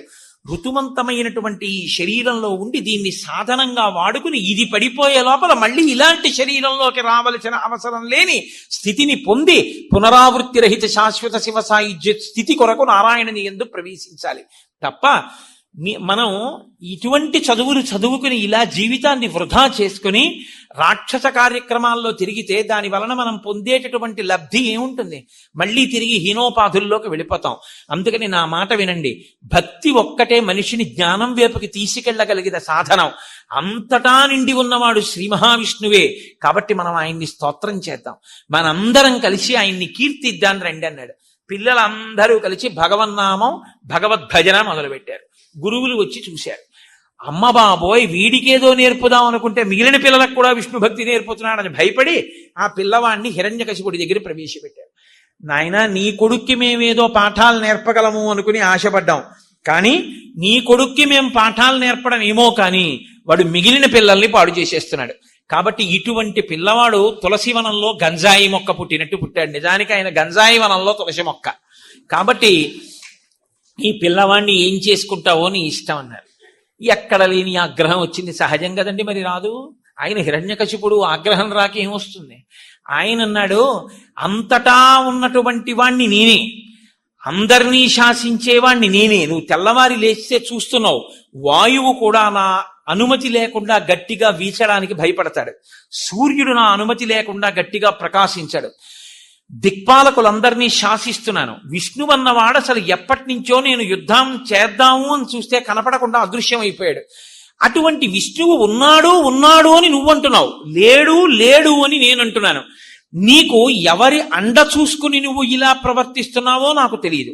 గురువులా నీకు నేర్పలేదు. వజ్జలు నేర్పని ఈమది మజ్జాతుడవైన నీకు మరి ఎవ్వరిచే నుజ్జానమయ్య బాలక తజ్జనులం పేరుకొనము తగ నామ్రోలన్. గురువులు చెప్పనటువంటి ఈ విద్య నీకెవరి వల్ల వచ్చింది? నువ్వు ఎవరి అండ చూసుకుని ఇంతగా ప్రగల్భాలు పలుకుతున్నావు? నిన్నెవడు కాపాడతాడనుకుంటున్నావు? ఎవరు చూపించి ఎవరు నీ వెనకాల బలం ఉన్నాడు అనుకుంటున్నావో నాకు చెప్పు అన్నాడు. ఆయన అన్నాడు, నాన్నగారు నాకు బలం ఏమిటండి? బలయుతులకు దుర్బలులకు బలమెవ్వడు, నీకు నాకు బ్రహ్మాదులకు బలమెవ్వడు, ప్రాణులకును బలమెవ్వండట్టివాడు బలమ సురేంద్ర అన్నాడు. నాకు బలం ఏమిటి? నాకు బలం, నీకు బలం, సమస్త భూతములకు బలం. లోకంలో బలమన్న మాట ఉండడానికి బలం ఎవడో వాడు నాకు బలం నాన్నగారు. తప్ప ఎవడు బలం అంటారేమిటి? బలం ఇచ్చేవాడు బలమైన వాడు ఒక్కడే ఉన్నాడు, వాడు తప్ప ఇంకోటి లేదు. ఇప్పుడు ఈ మాట మీరు అడగడానికి మీకు కూడా బలం వాడే, నాకు బలం వాడే, తప్ప ఇంకొకడు లేడు. కాబట్టి నా మాట నమ్మండి అన్నాడు. అని అయ్యయ్యో నాన్నగారు మిమ్మల్ని చూస్తే నాకు చాలా జాలేస్తోందండి. ఎందుచేత అంటారేమో, మీరు లోకంలో మిగిలిన శత్రువులందరినీ కంటికి బాహ్యంలో కనపడేటటువంటి వాళ్ళందరినీ జయించారు. కానీ లోపల ఉన్నటువంటి 6 శత్రువుల్ని మాత్రం మీరు గెలవలేకపోయారు. నిజంగా మీరు కానీ ఆ 6 శత్రువుల్ని జయించగలిగి ఉంటే మీకు ఇవాళ ఇలా విరోధ భావన రెండున్నాయనేటటువంటి భావన కలిగి ఉండేటటువంటిది కాదు. ఆ 6 శత్రుల ప్రభిన్నుల చేసిన ప్రాణికోటిలో మీకు విరోధి లేడొకడు నిర్పున చూడుము దానవేశ్వర. లోకములన్నీయున్ గెలిచినాడవు, ఇంద్రియానీకము చిత్తమున్ గెలువనేరవు. నిన్ను నిబద్ధు చేయు భీషణ శత్రులార్వుర ప్రభిన్నుల చేసిన ప్రాణికోటిలో నీకు విరోధి లేడొకడు నిర్పున చూడుము దానవేశ్వర. లోకాలన్నీ గెలిచానంటావు, బయట ఉన్నవన్నీ గెలిచావు, నీ లోపల ఉన్న వాటిని గెలవలేకపోయావు. నీ లోపల ఉన్నారు 6 శత్రువులు కామ క్రోధ లోభ మద మోహ మాత్సర్యములు. ఈ 6 నాన్నగారు మీరు గెలవలేకపోతున్నారు. ఈ 6 శత్రువుల్ని గెలిచారా? నీకసలు శత్రువు అన్నవాడు లోకంలో లేడు అని అర్థమవుతుంది. అందరిలో ఉన్నవాడు ఈశ్వరుడిని అర్థమవుతుంది. ఆ 6 వదిలేసి మిగిలిన లోకంలో ఉన్న వాళ్ళందరినీ గెలిచానంటున్నారు. అందుకే మీకు ఇంకా 2 కింద కనపడుతోంది. అసలు మీరు ఈశ్వరుణ్ణి తెలుసుకునే ప్రయత్నంలో మిమ్మల్ని మీరు జయిస్తే, మీలో ఉన్నటువంటి అరిషడ్వర్గాల్ని జయిస్తే, 6 శత్రువుల్ని జయిస్తే అసలు మీకు శత్రువు అన్నవాడే లేడు. దీన్ని నాన్నగారు మీరు మర్చిపోయారు అన్నాడు. ఆయన వింటాడా? గురై నీకు అండ, నాకు అండ, లోకమంతటికి అండ ఒకడున్నాడని నువ్వు అంటున్నావు, లేడు అని నేను అంటున్నాను. నువ్వు ఉన్నాడు అన్నవాడు ఎక్కడున్నాడు అన్నాడు. ఇప్పుడు ఆయన అన్నాడు, మళ్ళీ అదే మాట అడుగుతున్నారు. ఎక్కడున్నారు అని అడుగుతారేంటి? ఎక్కడ లేడు అని అడగాలి. ఆయన అన్ని చోట్ల ఉన్నాడు. ఇందుకలడు అందులేడని సందేహము వలదు చక్రి సర్వోపగతుండెందెందు వెనకి చూచిన అందందే గలడు దానవగ్రని వింటే. ఇక్కడున్నాడు ఇక్కడ లేడు అని చెప్పడం కుదరదు. ఆయన నువ్వు జాగ్రత్తగా నాన్నగారు మీరు దృష్టి పెట్టి చూస్తే, బుద్ధితో పరిశీలిస్తే, ఇందుకలడందు లేడని సందేహము వలదు చక్రి సర్వోపగతుండ్, అంతటా నిండి నిబిడీకృతమైపోయి ఉన్నాడు. ఉన్నది ఆయన ఒక్కడే. ఆయనే ఉంటే మనకి అనేకంగా కనపడుతోంది తప్ప అనేకము లేవు, ఒక్కటే ఉంది. ఆ మట్టితోటే మూకుడు చేశారు, మట్టితోటే గరిటె చేశారు, మట్టితోటే ప్రమిద చేశారు. మనకి ప్రమిదలు, గరిట్లు, మూకుళ్ళు, గిన్నెలు, కుండలు ఇన్ని కనపడుతున్నాయి. కానీ నామరూపములుగా ఉన్నది నామరూపములు కాదు, యథార్థమునకు ఈశ్వరుడే ఉన్నాడు. జగన్ మిథ్య, బ్రహ్మ సత్యం నాన్నగారు. మీకు ఇది తెలియట్లేదు. మీరు నామరూపముల దగ్గర నిలబడిపోతున్నారు మాయ చేత. కాబట్టి ఆయన గురించి మీరు జాగ్రత్తగా పరిశీలిస్తే అసలు ఆయన లేని ప్రదేశం లేదు, అంతటా నిండి ఉన్నాడు అన్నారు. ఇప్పుడు ఇది ప్రహ్లాదుడికి పరీక్ష కాదు, మీరు ఇది పట్టుకోవాలి నరసింహోపాఖ్యానంలో. ఇది ప్రహ్లాదుడికి పరీక్ష కాదు, ఈశ్వరుడికి పరీక్ష. ఎందుకో తెలుసా అండి? తన భక్తుడేమంటున్నాడు? ఇందుగలడందులేడని సందేహము వలదు చక్రి సర్వోపగతుండు అంటున్నాడు. అంతటా ఉన్నాడు అంటున్నాడు. అంతటా ఉన్నాడు అని ప్రహ్లాదుడంటే ఎక్కడా లేడు అని హిరణ్యకశిపుడు అంటున్నాడు. ఎక్కడా లేడు అన్నవాడితో అంతటా ఉన్నాడు అయితే అంటే ఇందులో ఉన్నాడా అంటాడు, లేకపోతే ఇందులో ఉన్నాడా అంటాడు, లేకపోతే ఇందులో ఉన్నాడా అంటాడు. ఏదైనా చూపించవచ్చు. ఈ చూపుడు వేలు దేని మీదకైనా వెళ్ళి నిలబడచ్చు. ఆయన చూపుడు వేలు దేని మీద నిలబడుతుందో దాంట్లోంచి సాకారంగా బయటికి రావాలి. సగుణ నిర్గుణాసాతు ద్విధా ప్రోక్త మనీషిభి సగుణ రాగిభి సేవ్య నిర్గుణాతు విరాగిభి అంటారు వ్యాసుల వారి దేవి భాగవతంలో. నిర్గుణమై నిరంజనమై అఖిల ప్రపంచంలోనూ కూడా వ్యాపించి ఉన్నటువంటి పదార్థము ఏది ఉన్నదో ఆ పదార్థము ఇప్పుడు ఒక రూపంతో పైకి వచ్చి కనపడాలి. ఇప్పుడు అది ఒక రూపంతో వచ్చి కనపడింది అనుకోండి, ఏ రూపంతో పడితే ఆ రూపంతో రాకూడదు. ఎందుకని? ఆయనకి వరాలున్నాయి. అవి సామాన్యమైనటువంటి వరాలేం కాదు. గాలిన్ కుంభిని అగ్ని అంబువుల ఆకాశస్థలిన్ దిక్కులన్ రేలన్ ఘస్రములన్ తమ ప్రభల భూరిగ్రాహ వ్యాళాదిత్య నరాది జంతు కలహ వ్యాప్తిన్ సమస్త్రాస్త్ర శస్త్రాలిన్ మృత్యువు లేని జీవనములోకాధీశ ఇప్పించవే. వీటికి అన్నిటికీ మినహాయింపుగా రావాలి. వచ్చి హిరణ్యకశిపుణ్ణి మట్టు పెట్టాలి. కాబట్టి అన్ని చోట్ల ఉన్నాడు అని ప్రహ్లాదుడు అంటున్నాడు, ఎక్కడా లేడు అని హిరణ్యకశిపుడు అంటున్నాడు. ఇప్పుడు హిరణ్యకశిపుడి చూపుడు వేలు ఎక్కడికొచ్చాగుతుందో అక్కడి నుంచి బయటికి రావాలి భగవంతుడు. కాబట్టి ఇప్పుడు ముందెవరు సిద్ధపడ్డారట? ఆయన వచ్చేయడం కోసమని ఈ బ్రహ్మాండమంతటా ఒక ఆకృతిని ధరించి సిద్ధంగా ఉన్నట్ట. చూపుడు వేలు ఎక్కడాగితే అక్కడి నుంచి బయటికి రావాలని. హరి సర్వాకృతులంకలండనుచు ప్రహ్లాదుండు భాషింప ఎందును లేడు లేడనుచు దైత్యుండు తర్జింప శ్రీనరసింహాకృతి దాల్చనచ్యుతుడు నానా జంగమ స్థావరోత్కర గర్భంబుల అన్ని దేశముల ఉద్దండ ప్రభావంబున. అంతటా ఉన్నాడు అని ప్రహ్లాదుడు అంటున్నాడు, లేడు అని హిరణ్యకశిపుడు అంటున్నాడు. ఈ సమస్త బ్రహ్మాండము ఒక పెద్ద నారసింహం అయిపోయింది. ఇప్పుడు చూపుడు వేలు ఎక్కడ పెడతాడో అక్కడి నుంచి ఆ నృసింహాకృతి బయటికి రావడానికి సిద్ధంగా ఉంది. ఇప్పుడు బ్రహ్మాండముగా లేదు, బ్రహ్మాండమే ఒక నృసింహాకృతిని పొందిందిట.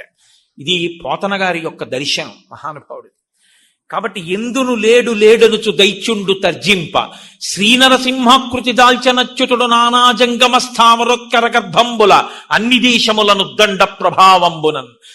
జంగమములు స్థావరములు అంతా కూడా ఒక పెద్ద నరసింహస్వామి యొక్క ఆకృతితో ఉంది. వేలెక్కడ పెడతాడో అక్కడి నుంచి అది బయటికి వస్తుంది. ఇప్పుడు ఆయన ఒక స్తంభాన్ని చూపించాడు హిరణ్యకశిపుడు, ఇందులో ఉన్నాడా అన్నాడు. ప్రహ్లాదుడు నవ్వి అన్నాడు, అందులో అంటావేమిటి, ఎందులోనైనా ఉన్నాడన్నాడు. అయితే బయటికి రమ్మను అని కత్తి పట్టుకుని గబగబా సింహాసనం నుంచి కిందకి దిగొచ్చి తన అరిచేతితో ఒక్కసారి ఆ స్తంభం మీద కొట్టాడు. అంతే, దిక్కులు పిక్కటిల్లేటటువంటి ఒక భయంకరమైనటువంటి ధ్వని వచ్చి ఈ భూమిని మోసేటటువంటి 8 దిగ్గజములు ఉలిక్కి పడ్డాయిట. సమాధినిష్టలో ఉన్నటువంటి బ్రహ్మగారు ఉలిక్కి పడ్డారు. దశ దిశలు వ్యాపించేటట్టుగా ఒక గొప్ప తేజస్సు అందులోంచి ప్రకాశించింది. స్తంభం బద్దలై అందులోంచి ఒక పెద్ద నారసింహం బయటికి వచ్చింది. పైకి సింహస్వరూపం, కింద మనిషి స్వరూపం. నడుము పట్టుకుంటే పిడికిటితో పట్టుకోవడానికి వీలైనంత సన్నని నడుము, దానికి పెట్టుకున్నటువంటి ఒక పెద్ద వడ్డాణం, దానికి ఉన్నటువంటి చిరుగంటలు, ఆ గంటలు మోగుతున్నాయి. కట్టుకున్నటువంటి గొప్ప పట్టుపుట్టం, కొండచర్య లాంటి విశాలమైనటువంటి వక్షస్థలం, 3 గీతలతో ఉన్నటువంటి కంబుకంఠం. శిలలు ఎలా ఉంటాయో అటువంటి గొప్ప గొప్ప గండశైలముల వంటి బుగ్గలు, కానీ నునుపుదేరి లావణ్యంతో ప్రకాశిస్తున్నాయి. విశాలమైనటువంటి పాలభాగం, దాని మీద నవరత్న ఖచ్చితమైనటువంటి కిరీటం, అనేకమైనటువంటి బాహువులు, శంఖ చక్ర గదా పద్మ తోమరము శూలము మొదలైనటువంటి ఆయుధాలు పట్టుకుని ఉన్నాడు. మహానుభావుడు భుజకీర్తులు పెట్టుకున్నాడు, కేయూరములు పెట్టుకున్నాడు, కంకణములు పెట్టుకున్నాడు. పాదములకు పెట్టుకున్నటువంటి అందెలు గొప్ప ధ్వని చేస్తున్నాయి. చేతిలో గద పట్టుకున్నాడు. పైన పెద్ద జూలు, సింహం యొక్క ముఖం. ఇలా నోరు తెరిచి చూస్తే నాలుక బయటికి పెద్ద త్రాచుపాం వేలాడినట్టు వేట్లాడుతోంది. ఆ కోరల యొక్క కాంతుల చేత దిక్కులు తెలియట్లేదు. ఆయన జూలు ఇలా విదిలిస్తే ఆ జూలు కొట్టుకుని పైన ఆకాశంలో వెడుతున్నటువంటి దేవతల యొక్క విమానాలు గతులు తప్పుతున్నాయి. ఆయన నాసికారంధ్రముల వంక చూస్తే మందర పర్వతము యొక్క గుహలా అన్నట్టుగా ఉన్నాయి. ఆ నోరు తెరిచి చూసినప్పుడు ఆ దంష్ట్రలు, ఆ దంతములు, ఆ నాలుక పెద్ద పర్వత గుహలా ఉంది. అటువంటి శరీరంతో పైకొచ్చి హిరణ్యకశిపుడితో యుద్ధం చేస్తున్నాడు. ఇంతమందిలో పరువు పోతుందని ఆయనతో యుద్ధం మొదలుపెట్టాడు. గదతో ప్రహారం చేశాడు. ఆయన ఉగ్ర నరసింహం అయ్యారు.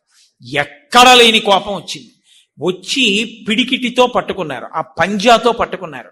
పట్టుకుని సింహం ఏనుగుని ఈడ్చినట్టుగా ఈడ్చి తీసుకెళ్లారు. గాలిన్ కుంభిని అగ్ని అంబువుల ఆకాశస్థలిన్ దిక్కులన్ రేలన్ ఘస్రములన్ తమప్రభల భూరిగ్రాహ వ్యాళాదిత్య నరాది జంతు కలహవ్యాప్తిన్ సమస్త్రాస్త్ర శస్త్రాళిన్. ఇది కదా ఆయన వరాలు. ఆకాశంలో చచ్చిపోకూడదు, నేల మీద చచ్చిపోకూడదు, పగలు చచ్చిపోకూడదు, రాత్రి చచ్చిపోకూడదు, ప్రాణం ఉన్న దాంతో చచ్చిపోకూడదు, ప్రాణం లేని దాంతో చచ్చిపోకూడదు, మనిషి చేతిలో చచ్చిపోకూడదు, మృగం చేతిలో చచ్చిపోకూడదు, పగలు కాదు రాత్రి కాదు, అసుర సంధ్య వేళ. చతుర్దశి తిథి ఉండగా ఇవాళ అసుర సంధ్య వేళలో ఆవిర్భవించింది నరసింహావతారం. అసుర సంధ్య వేళ ఇంట్లో కాదు, బయట కాదు, గడప మీద, ఆకాశంలో కాదు, భూమి మీద కాదు, తన తొడల మీద. ప్రాణం ఉన్నవి కావు, ప్రాణం లేనివి కావు, కొడవళ్ళ లాంటి పెద్ద పెద్ద మిలితిరిగినటువంటి గోళ్ళు. మనిషి కాదు, మృగం కాదు, సింహం. కింద కాదు, పైన కాదు, తొడల మీద పెట్టుకున్నారు. పెట్టుకుని తీసుకొచ్చి పడుకోబెడితే ఆయన నోరు విప్పి పెద్ద గర్జన చేసి వాడి వంక ఇలా చూస్తే ఆయన దంష్ట్రల యొక్క కాంతులు చూసి కళ్ళు అదిరిపోయేట హిరణ్యకశిపుడికి. కళ్ళు కనపడ్డం మానేసి ఆ తొడల మీద పడుకోబెట్టుకుంటే నిస్తేజుడైపోయాడు ఆయన యొక్క రౌద్రస్వరూపాన్ని చూసి. ఆ నోరు తెరిచి కొడవళ్ళ లాంటి తన గోళ్లు వాడి పొట్టలో దింపి ఆ పొట్ట చీల్చి ఆ ప్రేగులు తీసి మెళ్ళో వేసుకుని ఆ ప్రేగులు ఆ లోపల ఉండేటటువంటి కండరములన్నింటినీ తన దంష్ట్రల మధ్య పెట్టి కొరికేశారు. కొరికేసి ఆ నెత్తురంతా మీద పోసేసుకుని ఆ జూలంతా నెత్తుటితో తడిసిపోయి ఒళ్ళంతా నెత్తుటితో తడిసిపోతే ఆ చేతులలో ఉన్న ఆయుధాలతో కొన్ని వేల మంది రాక్షసుల్ని సంహరించి భయంకరమైన స్వరూపంతో ఆ నెత్తుటితో కూడిన నోటితో ప్రళయకాలంలో రుద్రుడు ఎలా ఉంటాడో అటువంటి స్వరూపంతో మహానుభావుడు లేచి పెద్ద పెద్ద అడుగులు వేస్తూ పెటిల్లు మన ధ్వనిలొస్తుండగా సింహాసనంలో కూర్చుని చూస్తే బ్రహ్మాది దేవతలు కూడా వణికిపోయి లేచి నిలబడ్డారు. ఎన్నడూ చూడలేదు ఇటువంటి స్వరూపాన్ని.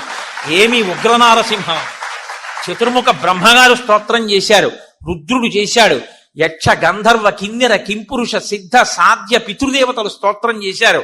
ఆ ఆగ్రహం చల్లారలేదు, ఊగిపోతున్నారు కోపంతో. అటువంటి సమయంలో లక్ష్మీదేవిని పిలిచి, అమ్మా నువ్వు వెళ్ళి ఆయన్ని అనునయించమ్మా అన్నారు. నిత్యానపాయని అని బిరుదు కలిగినటువంటి లక్ష్మీదేవి నరసింహావతారంలో భయపడిపోయింది. పూర్ణచంద్రబింబం లాంటి మొహం తెలుసు, కానీ ఇంత ప్రళయకాల రుద్రుల్లా ఉండేటటువంటి ముఖంతో నేను నా భర్తను ఎన్నడూ చూడలేదు, నేను సమీపించలేనంది. అప్పుడు ప్రహ్లాదుణ్ణి పిలిచన్నారు. ఆ స్వరూపాన్ని ఎవరు తట్టుకోలేకపోతున్నారు, ఉగ్ర నరసింహం కింద ఉన్నారు. స్వామిని ప్రశాంత చిత్తుణ్ణి చేయమన్నారు. అంటే అప్పుడు చిన్న పిల్లవాడు ప్రహ్లాదుడు గబగబా దగ్గరికి వెళ్ళాడు.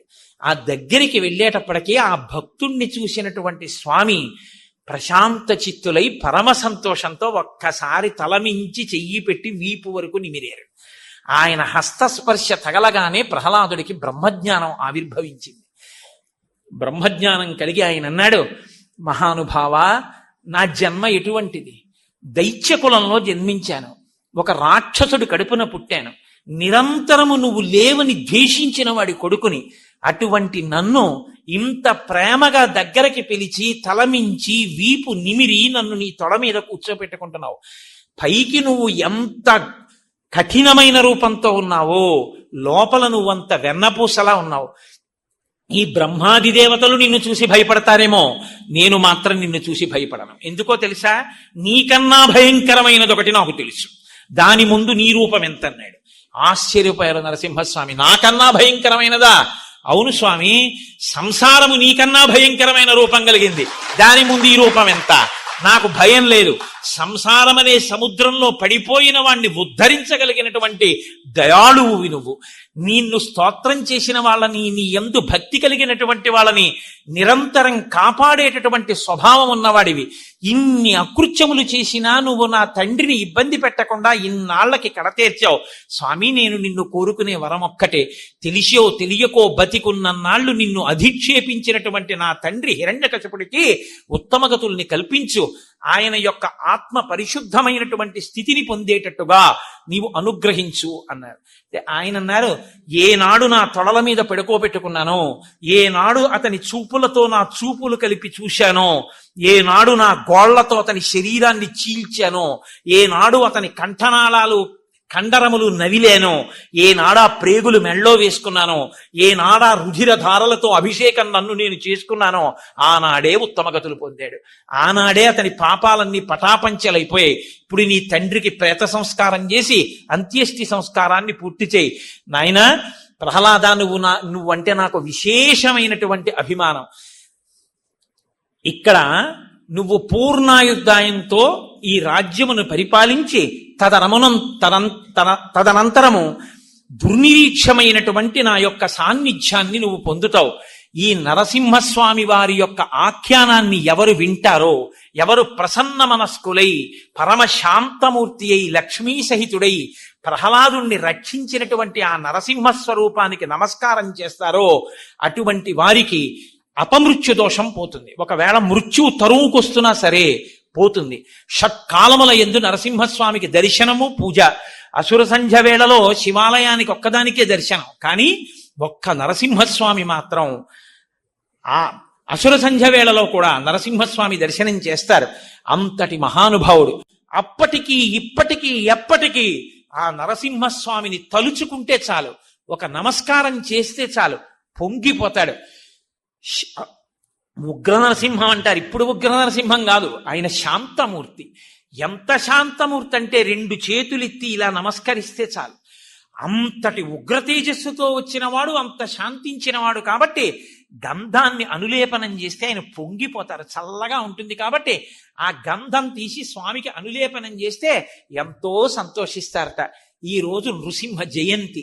చాలా వివరంగా నేను దీని గురించి ప్రస్తావన చేయకపోయినా ఒక్కసారి ఆ నరసింహస్వామి వారి అవతార ఆవిర్భావ విశేషాన్ని ఇవాల్టి రోజున మనం ప్రస్తావన చేసుకుంటే మనం ధన్యులం అవుతామని, ఒక్కసారి ఆ ప్రహ్లాదుని యొక్క వైభవాన్ని స్మరణ చేసుకున్న వాళ్ళం అవుతామని ఈ ప్రత్యేక ప్రసంగం చేయడం జరిగింది.